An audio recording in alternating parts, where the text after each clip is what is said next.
I don't know him. I've heard a lot of great things about him, though. So I've always heard great things about him. How do you how do you come down or move forward after a win like you had against Tennessee, get focused on the next one? I think that's what you do, right? And then we go right in yesterday and dive right into how we're going to guard Mississippi State.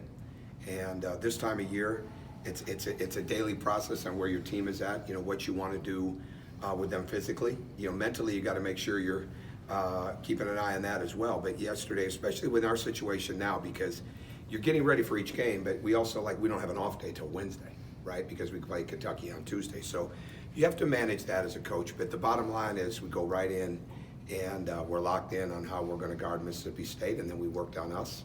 And then today we'll have more of a regular type of practice, not a long one, but then go and get ready to play. So it's not that hard. It's really not. And I think when you're in a league like this, they understand. I mean, every game right now, because they've been in every game in this situation. You know what we've had in the last couple of weeks, really the entire season. But when you look at the Memphis game to the SEC schedule, I mean, every game has been a huge battle. So I think you start to figure out that there's no way you can look ahead, look beyond, look back. I mean, you better stay square in the moment, and that's what we're trying to make sure they can all do. What's the latest on Severe? Will he be able to go? Hopefully, we didn't practice him yesterday. He walked through all the stuff that we did yesterday, but we're hopeful we'll see more after today. What's his importance? I mean, obviously you inserted him in the starting lineup. What's his importance? I know. Well, I know the pretty answer to clear. that, but if he wasn't able to go, I guess. Well, we just have to deal with it, right? If he can't, it is what it is. I mean, you just go, right? I mean, that's why you try to develop and try to get multi-dimensional, versatile guys. Obviously, he's a huge factor in this, and we'll see. You know, we'll see how it goes today and see how he feels tomorrow. You talked about not having an off day until next Wednesday. Mm-hmm. You know, how do you think the freshmen are handling the grind so far, playing 2 games a week? Well, it's up to us. It's up to us to make sure that we keep it energized, and it's up to us to make sure that we're helping them get better. But it's up to them to come in with a spirit of improvement, right? And when you have a spirit of improvement, all right, and a spirit of competitiveness, now you have a chance to get better. I mean, they go hand in hand. You know, it's not just about coming in, I'm going to get better, but I don't want to compete. And it's not just about, well, I just want to play, but I don't want to learn, right? I mean, you have to have both. And so I think that's the biggest thing you can try to do. And then you just keep looking at it. I mean, you definitely have to manage it differently when you have this many young guys. I mean, so that becomes a part of the daily process. But you don't get away from what's the most important to get ready for that game. So you have your preparation, but you also have the fact that we've got to be better from one game to the next.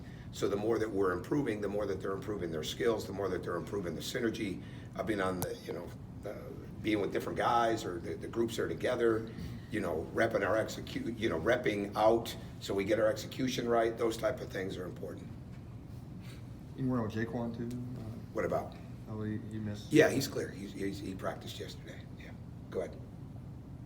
Anything As else? far as Mississippi State goes, as far as the personnel goes, how y'all? They're tough now. They're tough. Reggie Perry is playing phenomenal.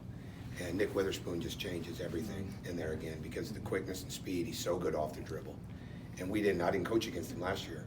But I don't believe so, right? He didn't play in the game we had, right? So the bottom line with him is he can really, really get to the basket.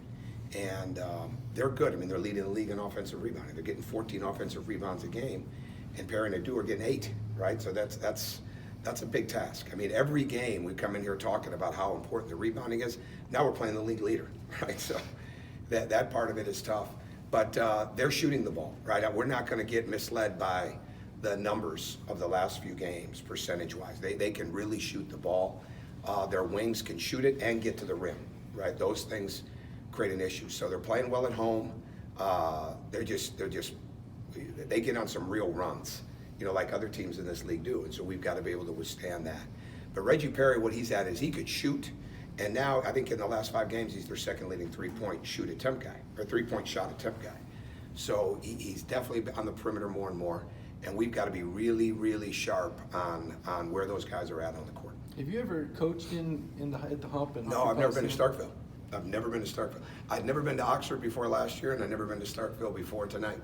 Any messages for the Georgia fans about baby beanie Bulldogs? And wasn't that the famous? Well, they can throw one there.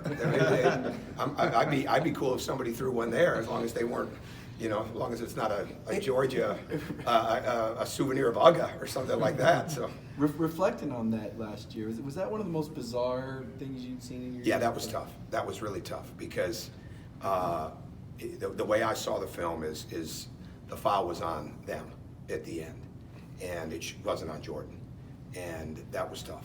And that was a tough day, and it was a tough finish, and I can't say much more about it. I think by going to the microphone, I think you try to settle it down. I think it's different if you're instigating something. There was nobody instigating anything. It was an isolated incident, and it